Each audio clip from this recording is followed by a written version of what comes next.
Okay, good morning, ladies and gentlemen. This is the second day of the conference, so I would like to welcome once again, and I would like to go straight to the main point of the day. So let me welcome and let me introduce the main guest of this day and of this lecture. This is Professor Matti Kalahariu from Aalto University. So welcome.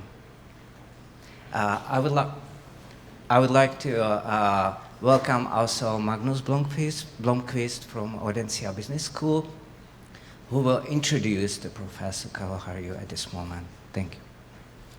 Yeah, thank you very much, Karel. Maybe I can raise this one a little bit. Yeah, so it's a great honor for me to present Matti Kalahariu here today. I've known Matti for a long time because I used to study on the school on the other side of the street from where Matti is working at Aalto. I was at Hanken.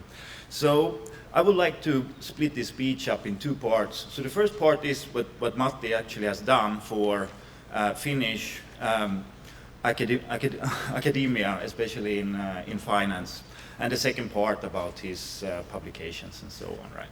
So, Matti, he finished his PhD in 1993 from what was then Helsinki School of Economics, but what is now Aalto University. And back then, Finnish finance academia was rather scattered. There was some people publishing well in top journals, like Eva Liljeblom and so on, and Matti had a JFE in 1993. But first when Matti started to go to US and take some influences from there and via his co-authors, he started to put US standards into Finnish academia. And what he done then is to build up the department at Aalto, and he also have built up the entire graduate school in Finland, and especially the PhD program at Aalto, where they now place extremely well, for example, at Ohio State, were the last year, and University of Miami and Hong Kong, and so on, right? And Matti's work have created positive externalities for other schools in Finland as well, as I mentioned.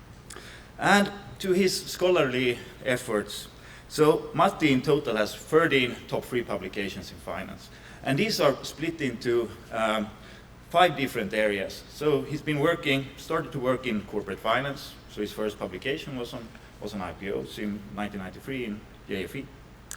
Then he moved on to household finance and behavioral finance for using the rich Finnish data set from Arvopaperikeskus, where he can study important questions really on the debt. So, for example, what he can get from the Finnish data have been like IQ data on every Finnish male. So he has been able to study how IQ affects stock market participation, trading behavior, and if more clever mutual fund managers or better mutual fund managers, right? And he also been studying sensation seeking, for example, where you look at how if people get more parking tickets and speeding and so on, and try to link this to stock market behavior. And one of his most important contributions, together with Mark Grimblatt, was why do investors trade? And for this prize, or for this paper, he got the distinguished prize, the Smith-Breeden Award in Journal of Finance.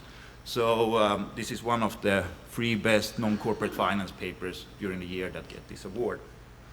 And then Matti have moved on also from just working with the APK data.